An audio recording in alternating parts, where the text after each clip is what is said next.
Hey, this is just a quick note about our sponsor, Privado, the premier enterprise privacy platform, purpose-built to bridge the gap between privacy and engineering.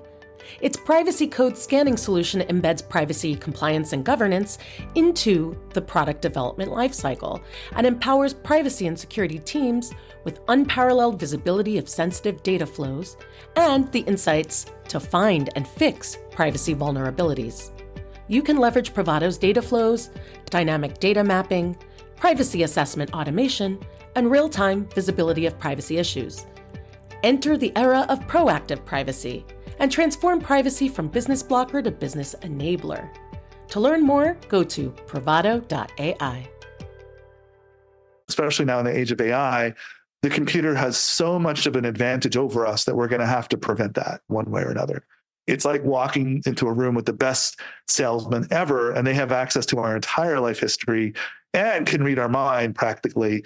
And no normal human is going to be able to stand up, to that kind of a treatment. We're all susceptible to that kind of manipulation. So let's be clear about that and avoid it. And I think the thing we should be trying to help each other with as much as possible is sharing the information, sharing the data. It's for everybody's benefit to figure out where we messed up in the past and be honest about it and open so that other people don't have to make those same mistakes. And let's try to foster that as teams and make it available. Hello, I am Deborah J. Farber. Welcome to the Shifting Privacy Left podcast, where we talk about embedding privacy by design and default into the engineering function to prevent privacy harms to humans and to prevent dystopia.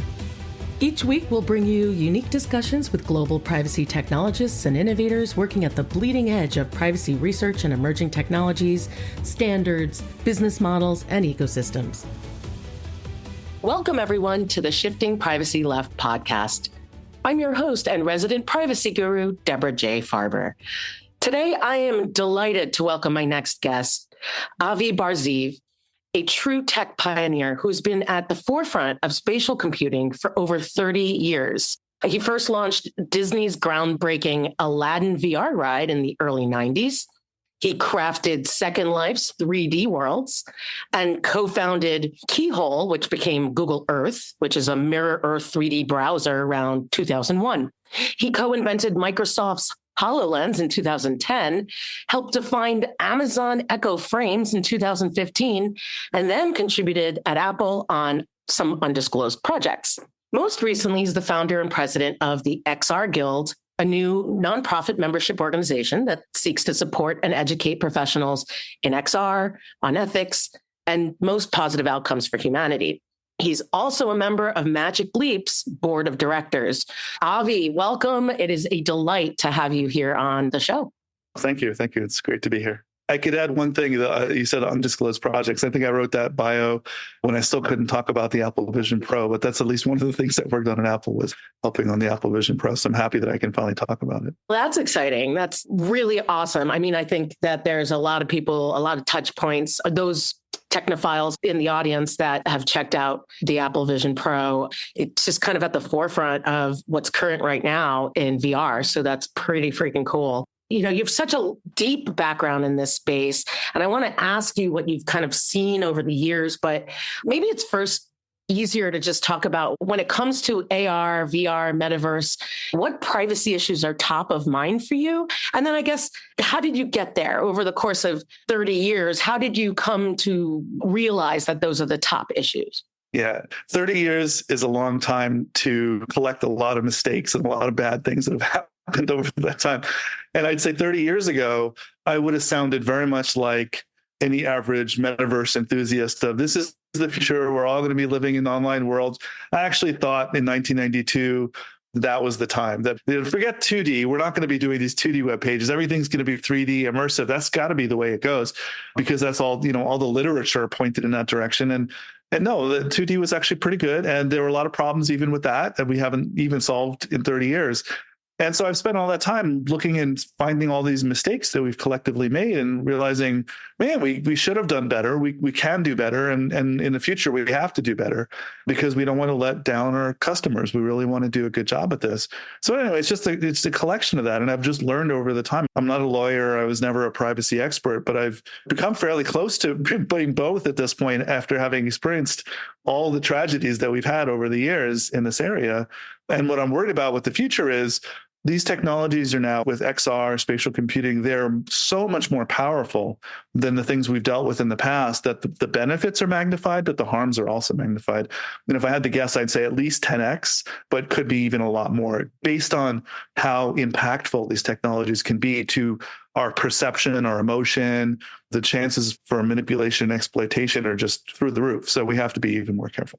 Thanks for that. Are there any specific privacy issues? So obviously we want our products to be safe, and there's security issues, there's misinformation issues. But what about we're collecting all of this data through these experiences that it's required to collect a lot of data about the person in order to make these 3D worlds work. So what ends up becoming the potential harms by collecting this data, and what's unique to the space?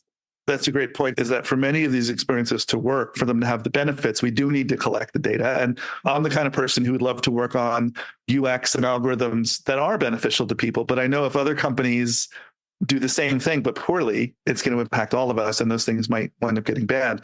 This whole notion of privacy, I mean, this may not be new to people who listen to your podcast at all, but when people talk to me and say privacy is dead, all those things that they like to cite, I go back and say, just look at the Third Amendment. Think about the Constitution of the United States and go back to this period in time where people who lived in the colonies were being forced to have soldiers quartered in their house, right? The whole amendment sounds like it's completely outdated. No one's asking us to put soldiers in our house. But the reason that's there as an amendment is because if the soldiers were living in their house, then the soldiers would learn if the person was a rebel. They'd learn what their politics were. They'd learn who they associated with. They'd learn how they think. They'd learn your relationships. They'd learn all your weaknesses and your pain points so that you could be manipulated. And so they rightly said, no, we can't have that. I wish that amendment had been updated to include companies, corporations, and the internet and things that they couldn't have imagined yet. But that's why it was there. And we're still living with this. There are people that want to use our data to exploit us and take advantage of us. And I think we have to figure out how to enable the good uses and stop the bad ones. And that's not just about privacy. Like you said, security comes into that as well. But it requires all of us to be so careful when we do these things and to think so hard about what can go wrong, just like the colonists didn't think about what could go wrong after soldiers were no longer living in your house. There's still plenty of other harms. That's what I spent a lot of time thinking about. And in the case of XR specifically, there are technologies here that are equivalent to mind reading. So in some sense, it's like having the government or a company living in your mind, learning things about you. And those things can be used for your benefit and they could be used against you. The thing that perpetually I bang my head against the wall is, why do we have so much trouble telling the difference between experiences that are working for you and clearly are there to benefit you and those that are there for someone else's profit? So they're profiting off of your experience. We should be able to tell the difference between those things, but for some reason we have trouble defining laws, regulations, and policies that differentiate those. And that's one of the things I spent a lot of time trying to focus on. That's fascinating. And I have to say, in my 19 years of working in privacy directly, I have never thought about the Third Amendment as a privacy risk. And you're absolutely right. You just kind of have me noodling on that today. So thanks for expanding my mind there.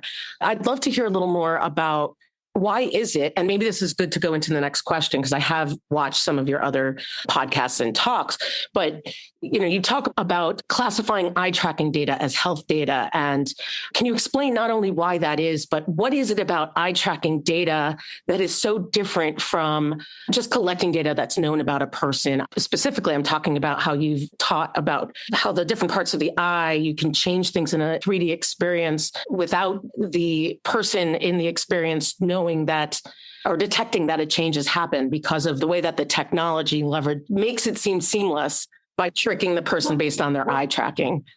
Yeah. So to get real concrete, here's an example of a technology that would probably be beneficial, but it also highlights the danger. So there's a thing in VR that was invented called redirected walking. So just imagine you're in a room, let's say the room is 10 feet by 10 feet. You can't really walk straight. Even if you went diagonally, you could only go about 13 feet, right? You really can't walk in a room like that without hitting furniture and walls. But with redirected walking in a slightly larger room, you could theoretically be walking in circles, but it looks like you're walking in a straight line. For you in the headset, you see yourself as walking down a road straight for miles and miles and miles. For whatever reason, what you're actually doing is walking in circles in the room. You're reusing the same space. And the technology can trick you into thinking that you're walking straight by progressively rotating the world. As you walk, it just rotates the world a couple of degrees and you start going in a circle to compensate and you think you're going straight. But now how could you rotate the world without noticing? That seems like everybody would notice and they'd get dizzy. But it turns out whenever we blink or whenever we look away and our eyes are constantly darting around, as we try to make sense of the world around us, our eyes are constantly looking everywhere and trying to fill in information. Those are opportunities to change the world during those brief periods. And we are actually blind during those periods. There's a couple of videos online that you could find that'll show you that when our eyes are in what they call saccadic movement, that's when they dart around, or when we blink, our brain is telling us that we see the world, but it's not actually seeing the world. And you can change things. And we just don't pay attention to some of these other things. There's great experiments where an interviewer is talking to somebody on the street, and then their hired hands come along with a billboard and they get in the way of the two people talking. And then you swap out the interviewer with a completely different person, different race, different gender. It didn't matter. And the person being interviewed, as soon as they can see them again, just continues talking as if nothing has happened. They don't have the continuity of mind to know that the interviewer got swapped out when they couldn't see them because they didn't pay attention. That those are details that we often just don't pay attention to. It happens all the time, and we're all vulnerable to this. This is the reason that illusions and magic are possible. So think about the danger being, we might go to a magic show to be entertained, and the magician might steal our watch. But now we're dealing with people who are figuratively stealing our watches, but not giving them back at the end of the show. It's not for entertainment purposes. It's for them to make money. They're using the same tricks that could allow us to be surprised by sleight of hand, by just being distracted, looking somewhere else. Those same tricks can be used against us in order to actually make us more susceptible to advertising, for example. It's not hard to imagine how this will work because it's already working today in a crude form, right? All advertising is already there. It just doesn't work well yet. But when it does, look out, because we already know very well how to manipulate people emotionally. You'll see commercials that pull on the heartstrings. So all you really have to do, if you really want to sell things to people, is get them worked up emotionally. Their rational filters start to fade away. And now you can start pushing anything. You see it used in politics all the time. We can get somebody to vote against a leading candidate by finding the one hot button issue that you disagree with them on, whether it's abortion or whatever. So we'll just keep hitting on that issue because we know you're emotional about that. And therefore, you're going to start to believe anything negative we say about the candidate. And that kind of manipulation has already happened. It happened with Cambridge Analytica in a very low-tech way. It's happened in Africa, where an entire country, the young people in the country were convinced not to vote, and a certain regime was elected as a result of it. So we're all subject to these manipulations, but the more data they have about this and the more the experiments they can run, live experiments, the more susceptible we are to it. And now I think it's time to talk about it, because now we have to kind of put a stop to it before they become significantly entrenched in the money-making machine in the same way that ad tech and social media have become entrenched already. Yeah, that's so much information that you just shared, like so many questions about the future there. So the first is, I know, like eye tracking data, you've advocated for being classified as health data. So in the US, that might be covered under HIPAA, in the EU GDPR. Are you saying it's a biometric, or it's so related to how our bodies work? Are we able to pick Deborah Farber out of, basically say, oh, this behavior is Deborah Farber's behavior, so therefore it's like a biometric, but when you use lots of the tracking data? All of the above. I'll try to list out some of those things. So first of all, in just a very literal sense, it's health data because it can be used to diagnose certain conditions. So we've already shown that you can diagnose autism, Parkinson's, concussions, potentially ADHD. There are a whole variety of conditions. I don't want to say diseases because not all of them are, some people may argue they're just ways of being. But in general, things that somebody might care about, what your diagnosis is. And who cares? Well, insurance companies care. The insurance companies might increase your rates if they know that you are predisposed to a certain condition that might cost more money. Your employers may care. They may discriminate against some of these things. And in some cases, it is legal to discriminate. In some cases, it isn't. Not everything's covered under for example, the American Disabilities Act. And the government might want to know as well. There may be these things, this piece of information may be very private. So that's just right off the top, the reason why the raw eye tracking data and the derived, if anybody's run the algorithms to try to see what our diagnosis is, that should also be covered as health data. But the raw data, because it has the potential to be diagnosed, should cover that. But now even more than that, I don't know if HIPAA is always the right answer because then it causes a whole bunch of other bureaucracy to be invoked. But the core notion is we individually should be in control of our own data. However the regime is implemented, whether it's HIPAA or something like it, we have to first have informed consent, truly informed consent, when it comes to uses of the data. And let's be really clear that EULAs, terms of service, legally, they call these things contracts of adhesion, right? They're things that you didn't really agree to. All these EULA-like things are neither informed nor they consent because the lawyers know that nobody reads them. So they're not informed and they're not consent because you already bought the product and you're already in the experience before you click yes.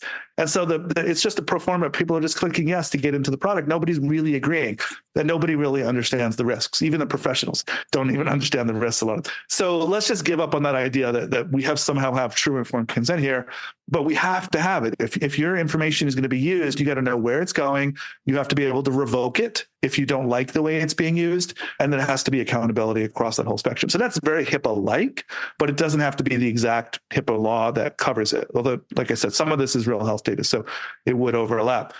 But what else can be done with eye tracking data is we can get at your state of mind.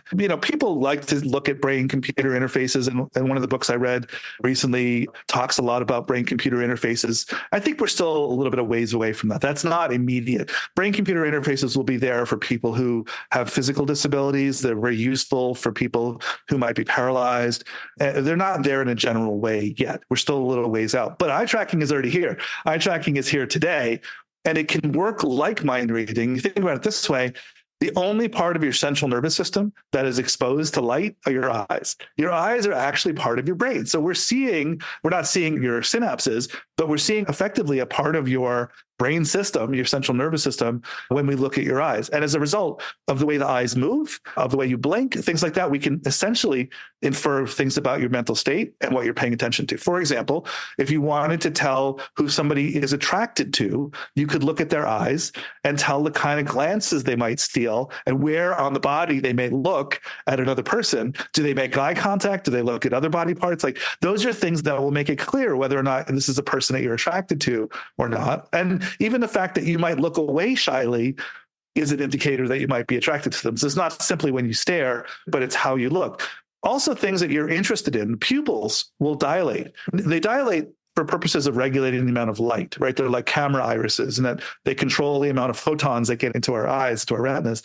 But when you control for that, they also dilate when you get excited about things. So if you were to tell me about something coming up that was interesting, my pupils would dilate naturally and I'd be excited. So it's a good signal to tell if people are interested or disinterested. Do you think the advertisers want that? Of course they do. They want to know when they show you that car or that can of soda, are you interested in it or not? So they're going to want to see that data to know in advance. And now if you put people in a tight loop, like we call a Skinner box, right, where you do stimulus and response and you keep changing the experiment as you go, in the matter of minutes, you could imagine the system showing me 100 different cars in a matter of minutes to figure out which one I looked at in a way that indicates that I like that car. And I won't even notice that they're changing the car, because the thing we said before, when we blink and when we look away, we don't notice subtle changes in the world. And so therefore, they could have cycled through 100 different cars in one spot in my world and figured out which one I responded to. And then they're like, oh, that's the one he likes. And do the same thing with people, figure out which ones I'm attracted to, which ones I'm not. And at the end of the day, you can imagine some versive advertiser making an advertisement that takes the car that I like and the people that I like, putting them together. And especially if they're people I know, like my best friend and somebody I might have a crush on or whatever, put them in the car, have them build a commercial around them driving off into the sunset. You know that's going to push my buttons. It's going to push everybody's buttons when they see the things that they care about. And so we're very close to a world in which that is real. And the simplest form of this is just going to simply be, we've all seen generative AI at this point in diffusion models. How hard is it going to be to replace that can of Coke in your hand with a can of Pepsi, right? So your social media feed in the near future could unless we say no, could very easily become something in which we're the advertisement to our friends and family. We're the product placement, and we have no control over how that's used. So the technology is already there. It's just a matter of the people being clever enough to exploit it and us being a little more clever to prevent that. Stay with us. We'll be right back. Hello, loyal listeners. The Shifting Privacy Left podcast is seeking sponsors who want to help educate our growing community of privacy engineers. Position your brand in front of privacy engineers, architects, developers, researchers, and privacy tech buyers. Insert a 30 to 60 second ad like this one into every published episode of the podcast. This is dynamic content after all. Feature your new product, an upcoming conference, a sponsored special deal, endless opportunities. Email sponsorship@shiftingprivacyleft.com for more information on our sponsorship package. Okay, let's get back to our engaging privacy conversation.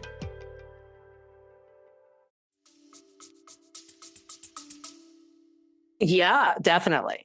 Amazing thought experiments there, and you can connect the dots to see how that could be used. It's interesting. The last episode that I published last week was around embedding privacy into A/B testing. Let's talk about experimentation for a second. We didn't unpack what I'm about to talk about last week, but I think you're the perfect person to talk about it with.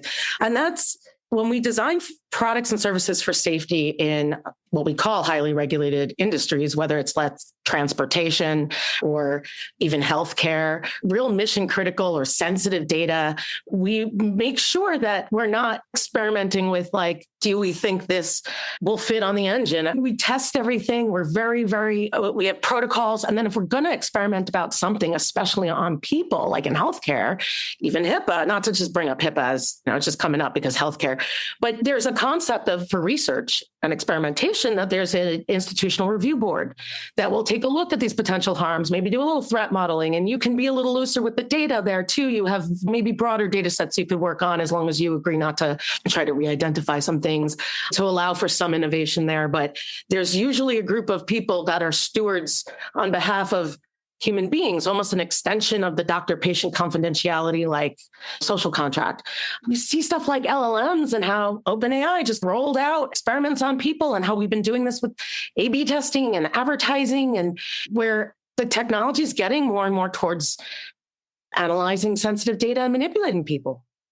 Is that an answer? Do we need institutional review board? Is that something that we can't do it in a decentralized way? Do we need laws? How can we best address these experiments, at least that piece of the manipulation and privacy problem? No, that's a great series of questions. I think just to go back to basics for a second, because you mentioned this happens in medicine, right? If you got educated as a doctor, you had courses on ethics. There's the Hippocratic Oath. And you learn the Hippocratic Oath, and you learn, essentially boils down to first do no harm. But there's a lot of details in there if you go read it. There are things that doctors learn that you should or shouldn't do. And experimenting on humans is one of those things. Experimenting on children is even more restricted because children can't give you their informed consent. So science progresses fairly slowly when it comes to diseases around children because you want to give them the treatment. You don't want to give a child the placebo when you start doing these medical experiments, right? So you have to think about the ethics of these situations. So doctors get ethical training. Who else gets ethical training? Journalists get ethical training. Lawyers get ethical training. Even though their ethics may be a little different in terms of defending somebody you know is guilty, you wouldn't want a doctor taking that same approach. But lawyers have a set of ethics. Civil engineers, we have it around our professional engineering. Bridges shouldn't fall down. Computer science, it's completely lacking. I had no ethics training in school whatsoever. The closest thing I had was philosophy. And that was not about ethics. That was about life and the universe and all that stuff. What we need to do is start training our students in computer science, especially in AI, but also in XR, spatial computing, because it's probably a close second in terms of the risks and the harms that can happen. Like in civil engineering, if your software fails, it's like the bridge falling down. Some people get hurt. There's liability that comes with that. And because there's liability, there needs to be training. There needs to be things that we do so that we can at least say, at least we followed the rules, that we knew were the right rules. Even though the outcome failed, we have less liability because the process was done correctly. It's just something that we couldn't control might have failed. But if we didn't have a process in the first place, of course we should be liable. If we're going to just throw things out there and not care about the harms that can happen, which has been the motto of certain companies, right? Has been literally do it and see what happens. That's what we need to address really, really carefully here. And so I think that's the argument, is that we should first understand ethics and what is ethical and what isn't. And then you're right. And then we have IRB flows from that. Once you have ethics, then one of the realizations that you make when you study ethics is I can't be my own judge, jury, and executioner because I'm always going to give myself a pass. I can't be the one that evaluates my software. I need a UX. I've always hired UX researchers to come in and tell me where my stuff sucks because I'm not the best person to judge it. They watch people use it and learn and then tell me where my stuff is broken. I should be good at that, but nobody's good at that. Everybody needs a fresh set of eyes to look at it. So we need these IRBs of people who are not, their salary doesn't depend on the answer aligning with what the company wants to do. That's the key to an IRB, is that they have to be free to say, no, that's a bad idea. And the problem is that as an employee of a big company, I forgot who was the quote, but no person likes to criticize something that would undermine their salary, right? It's kind of the paraphrasing that. And it's true for all of us. I don't criticize companies that I own a lot of stock in, just naturally. I want them to do well. I'm not going to go out and criticize them every day. So that's just normal. And IRBs is a great way to approach it. And I think ultimately we'll probably see something in computer science that's like what doctors have, which is maybe licensing, but at the very least, boards where you can take issues, where you can say, these people really didn't think this through and they did a lot of harm. And it isn't just that you have to appeal to the government or a civil suit, but there might be groups within the industry that try to keep it within the industry, but also sanction people who are doing harm. So doctors have that and journalists have that and lawyers have that. You could be disbarred, right? It's not a government function. It's a function of the lawyers themselves. Indeed. Yeah. It'll be interesting to see how that shapes up, but we do know that that's going to take time because we're not even close to that right now. So a lot of damage can be done. Let's turn to maybe some protections, right? So what about anonymization? Is making data anonymous enough to protect people and their personal data? And is it even possible to anonymize VR and AR data to the point where it's still usable, but considered anonymous? Yeah, I think anonymity is a lie. I'll just be real blunt about it. I think that it made some sense in the past that you could hide certain details from, let's say, a patient's file. You could take the name off and put a code in instead of the name, and that data was not going to be identifiable because you didn't know where they lived, and maybe you only knew their age. But with the size of the data sets that we have now, nobody can really be anonymous. And we first saw that in earlier memories when it was AOL put out their search logs, and then people were able to reverse engineer who was who by the queries that they made to AOL. AOL thought they anonymized, that they pulled out the identifiers, but people were able to reverse engineer it, process of elimination, figure out who was who. And when it comes to VR, researchers at Berkeley have already shown that just given a few minutes of recording of your body motion, it's unique enough that you could be re-identified in seconds. So if a company has been recording you for the last year or two as you use their VR headsets, and if they kept that data and they don't delete it, some friends who are employees there say they don't keep it, but they don't promise not to keep it. So who knows? The fact is they could re-identify you even if they said you're anonymous. So I don't trust anything that says we're going to anonymize you if it includes any stream of biometric data. Your eyes are very individual, both in the way they look. So many parts of the eyes are unique that they can be used for better than fingerprint level identification. Iris ID on the Apple Vision Pro is pretty rock solid. And, I'm not going to say exactly how it works, but you can imagine the things that are different about everyone's eyes, including the irises, but the retinas are different. The sclera, we have blood vessels on the eyes, are different in every person, and way easier to tell the differences between people than it is in fingerprints. Fingerprinting is actually a lot more in common, and you never get a full fingerprint. It's always partial. In any event, this stuff is very revealing. It's crazy that it's even just our walk cycle, the way we move our bodies is revealing. So anybody who thinks that they're going to go use anonymity as a tool to say, hey, this is totally private because it's anonymous. No, don't trust it. And in some of these devices, I won't even use them because until they promise me that they're going to delete that data, I don't want to give them that head start on being able to collect something about me that they could use to re-identify me later. I'm just like, no, I'll just use something else. There's plenty of other options. Right. We think about these things, right? I worry about the public who doesn't even know what questions to ask to be worried or to make the decision to give. They're putting their kids in these things. Now they can have a lifetime of no anonymity with things that from when they were 10 years old to 13 years old are going to be able to be used later to figure out who they were. And that stuff could be used in a good way, right? The company could say, hey, we realize that the person who's using the headset now is only 70% of the height of the person who bought it, and their arms are shorter, everything is shorter, and they move like a child according to our stats. So maybe we should put the parental controls on, even if they're pretending to be the parent. somehow they got the parent's password. No, sorry, you're not identified as the parent. So the positive of Iris ID or other biometric markers is the device can be locked to us in a way that it's safe, that only we get to see our own data, and kids can be protected from things that they're too young to see. For some reason, the same companies who are not protecting our data are also not identifying when children are using them. That then brings us to how can product and development teams foster innovation in the space, but at the same time, minimize harm, right? How do you strike that balance between the good use cases, the ethical use cases, and the ones that are like really scary that can cause harm to individuals? The most important thing is to take that time in the development process to think about the answers. I think we're all capable of it. I mean, I'm glad there are people who are privacy professionals who study this and learn and can teach other people.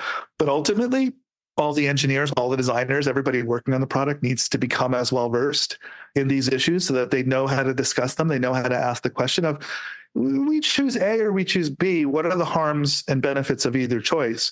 And then make the right choice, even in the face of the boss saying, get it done, right? The pointy-haired boss may be sitting there going, I don't care, A or B, I just want it to ship tomorrow. And you're left with the decision of what's the right thing to do. We should have enough collected data, enough ammunition about things that have been done in the past, the mistakes that we've made in the past. If those were available to us, we'd go back to the boss saying, hey, this other team on this other project chose A in the past, and it really blew up on them. They didn't do it right. So we should choose B. We know B is a better option, even though it seems like it might be more expensive. It's actually cheaper in the long run.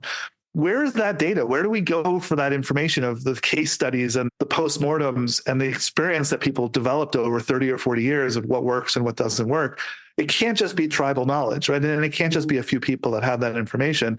And nobody's ever going to be able to publish it in the form of a book of you must do exactly this, because every product is different. Every situation is different. And so much of it is cutting edge. What we shouldn't be doing is making the same mistakes. If we have to make mistakes, and we will make mistakes, they should always be new mistakes. They should always be, I like to say, don't make the same mistake twice, always bigger and better. Like, let's fail up, but let's not keep repeating the bad things that people have done for years. And the best example of that is with the metaverse. Holy cow, that you have people who build new metaverses in the last 5 years that made the same mistakes that massive multiplayer games have made for 30 years. Did they not play these games? Did they not talk to the designers and engineers on those games to figure out what goes wrong in terms of harassment and griefing and safety? We should not make that mistake ever again.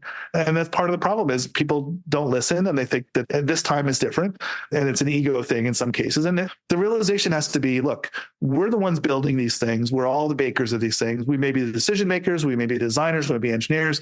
But all of our names are going on that thing, and we want to be proud of what we build. We want it to not hurt people. We care. I don't know anybody in the field who doesn't care about the result of their work, right? They all care. They just don't all have the information. So let's spread the information. Let's make sure it's available, and let everybody do their best job at making the best possible products. I think that makes a lot of sense. So far, I'm hearing we need a lot more education to developers and product folks, and conversations with people like yourself, or listening to videos and talks and such, where we could get that knowledge of what has gone wrong in the past, so we're not keep repeating it in like these tech cycles that get funded and keep making the same mistakes, but at larger scale now. Before we go on, how do we think differently about AR and its set of risks versus VR and its set of risks? That's a good question. I will tend to argue there's not a lot of difference between AR and VR technologically, right? And the Apple Vision Pro is a great example of that. Apple wants to call it spatial computing, but if you peel that back, you have a dial. You can go between fully real world with very little virtual stuff, even though you're seeing things through a display, right, in cameras. It's all virtualized to some degree, but you're seeing the real world one-to-one. And there's a lot of effort that went into making that really good, making it one-to-one. But you turn the dial all the other direction, and now you're in Joshua Tree National Park, completely immersed all around you. So AR and VR are in the same exact device. You could be at either end of the spectrum, but there's a functional difference, not as much of a technological difference. And the functional difference is AR is best used for things that are related to you and your life. Things that are about the here and now is the way I like to say it. So anything that is about improving the quality of your work, your social interactions, you're cooking, looking at the fridge and seeing what could I make for dinner. Those are all AR type experiences. They're all based in your reality and your daily life. And think about how much time any of us spend immersed in our daily lives versus not. I'd say it's about 90% to 10%. We spend 90% of our daily lives doing things that are just pragmatic, like talking to people, socializing, working, whatever. 10%, entertainment, escapism, watching a movie, playing a game. Some people do more than 10%, but I think on average, it's about 90-10 is the split. And so VR at most is ever going to probably be on average 10% of our time. And we use it for escapism as well. It's really useful for doing things that we can't do in real life, going places that don't really exist or going places that we can't easily get to. And the kind of an AR experience we would have if we were both wearing third generation Apple Vision Pros, we would be doing this and you would see me in your office and I would see you in my office or living room or wherever we happen to be. And we would feel like we're in the same space together. The goal is so that we feel the connection of being able to make eye contact and all the social cues work normally, but we're in the same space together, but we're each in our own space. We don't have to travel anywhere. We've just literally invited you over for a talk. That's the goal. And the benefit of that is it's going to reduce travel a lot. You won't have to commute. You won't have to fly as much, right? That's going to reduce pollution quite a lot. Even though these devices also spend energy that's not free, it's a lot less than an airplane. It's a lot less than a car. That's the future. But AR is much more of that socializing and talking to people, and VR is much more of the escapism. Now, when I'm 99% immersed in my own house, there's not a lot you can change about the world. You can add subtle things in the world. You could start to, good example is, let's say we were in a meeting room and you didn't want to have a real clock, but you wanted to let people know when the meeting was ending. Well, we could start to just fade the color to sunset, right? The walls start becoming more reddish as the meeting gets towards its end. So there's a real subtle cue to reality. You don't have to change a lot. You just can do very minimal things to give us the important information that we need.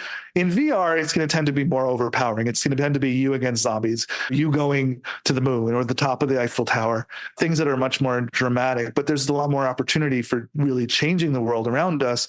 And that thing I talked about, cycling through 100 different cars, would work much better in VR, because in AR, there's an actual car on the actual street, and it's going to be a little while before you could seamlessly replace that car with another car and no one noticed, right?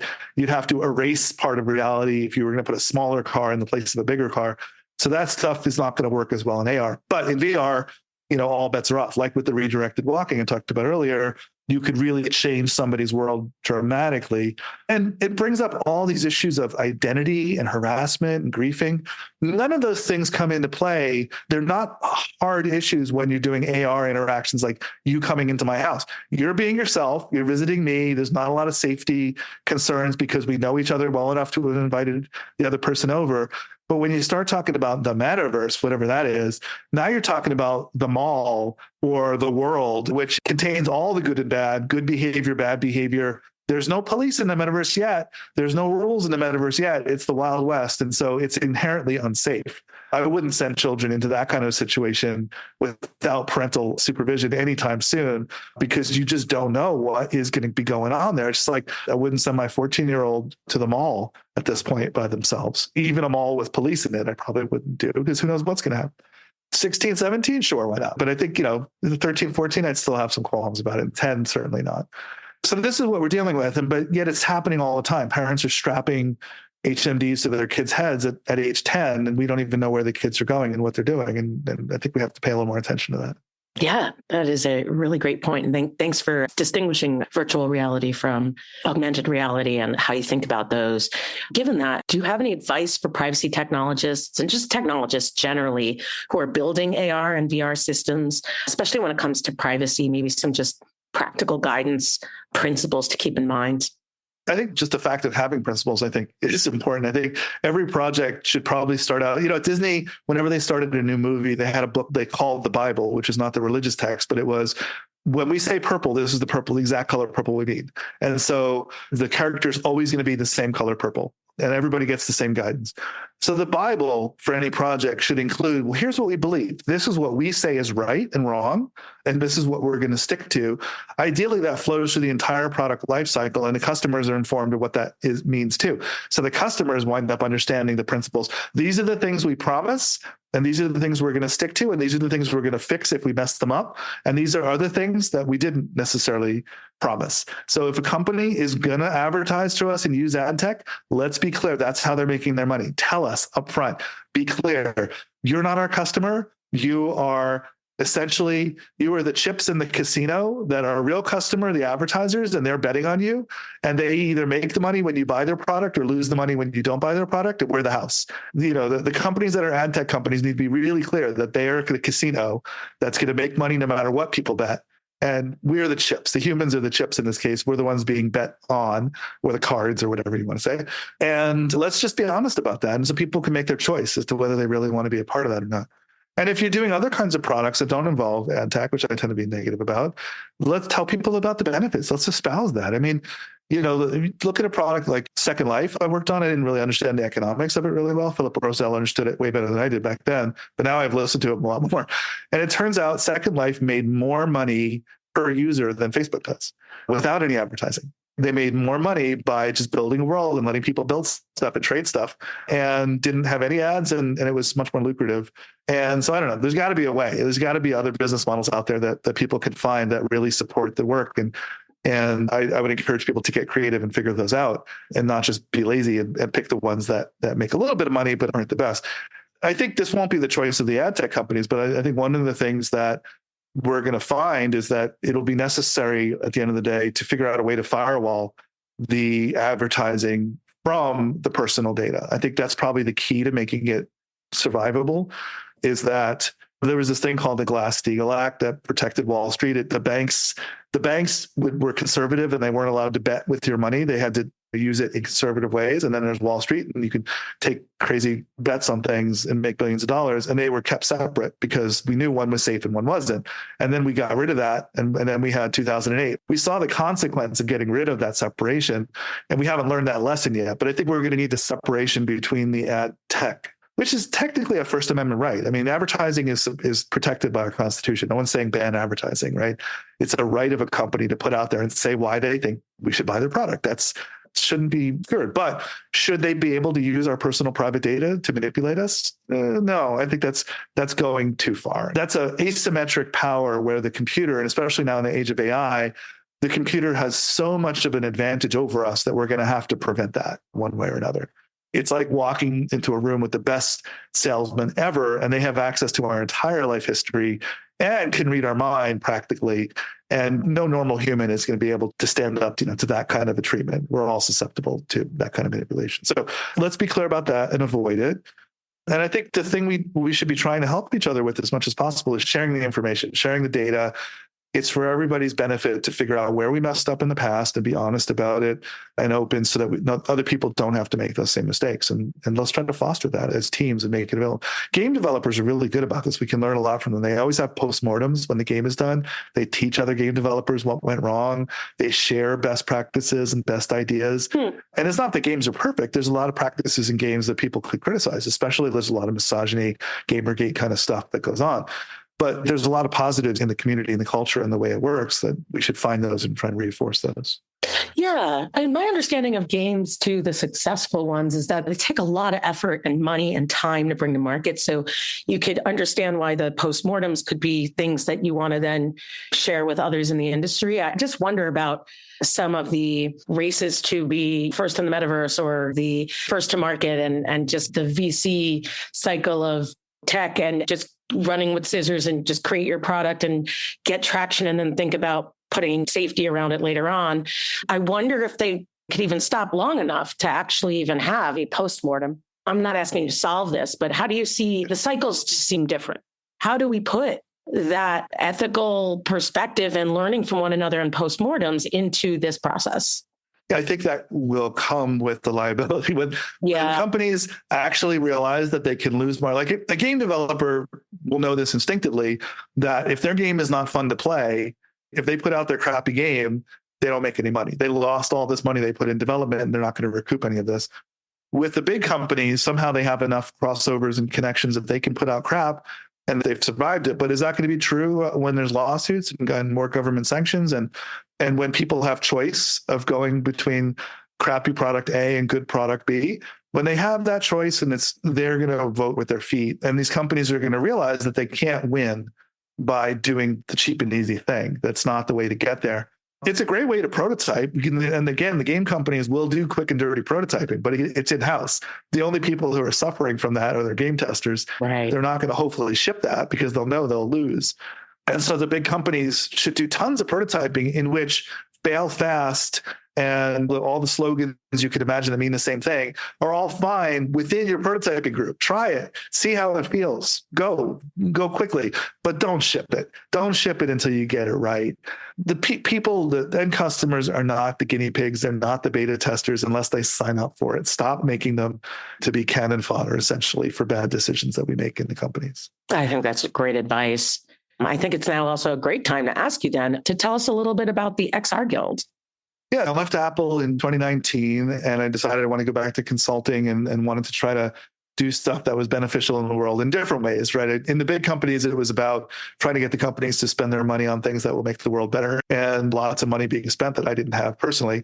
And without all that money, I said, let me see what I could do here. And it seemed like the biggest gap was in ethics. And not that people are unethical. All the people I'm friends with and know are highly ethical people, but it wasn't organized. And so we said, look, let's make a group. We'll call it a guild, not necessarily in line with the Hollywood guilds. It's not a union per se, where there's no collective bargaining. I call like a game or like guilds in a game. Like guilds in the old ages, though, like more like the Masons, right? Or the carpenters, or it's more like we're a trade. People who work in spatial computing in the metaverse and AI, we're a trade of skilled people, whether we're programmers or designers, it's all just as important.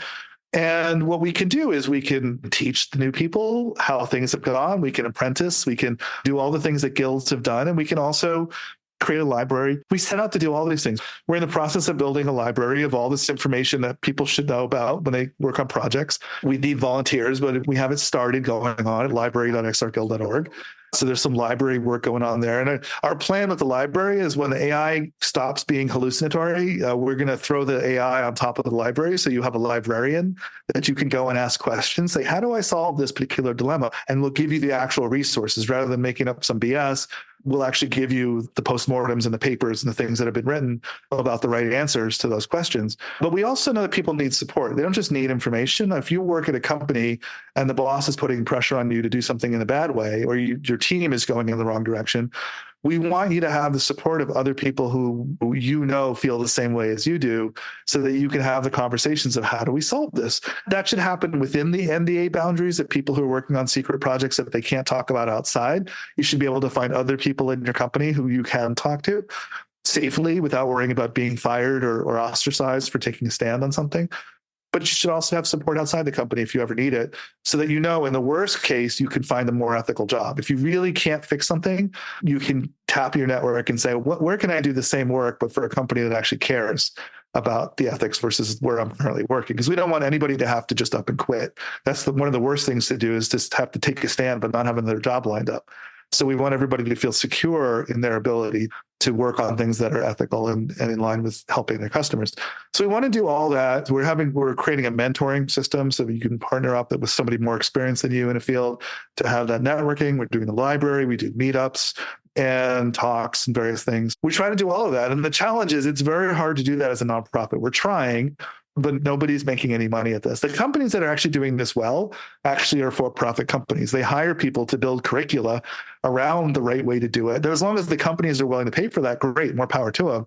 But what if you have to tell the company something it doesn't want to hear? They're not going to pay for that. So somebody still needs to fill in the gaps for those ethical dilemmas that aren't always the common wisdom and need some additional thinking and tire kicking outside of the company. So we'll try to help whoever we can help is working on those things and also plow ahead. So we have partnerships with other groups. And right now we're just in a mode of trying to add as many members as we can, grow the organization, and get a little bit of a financial base so we can create the kinds of materials that will help people. That's been my mission for the last.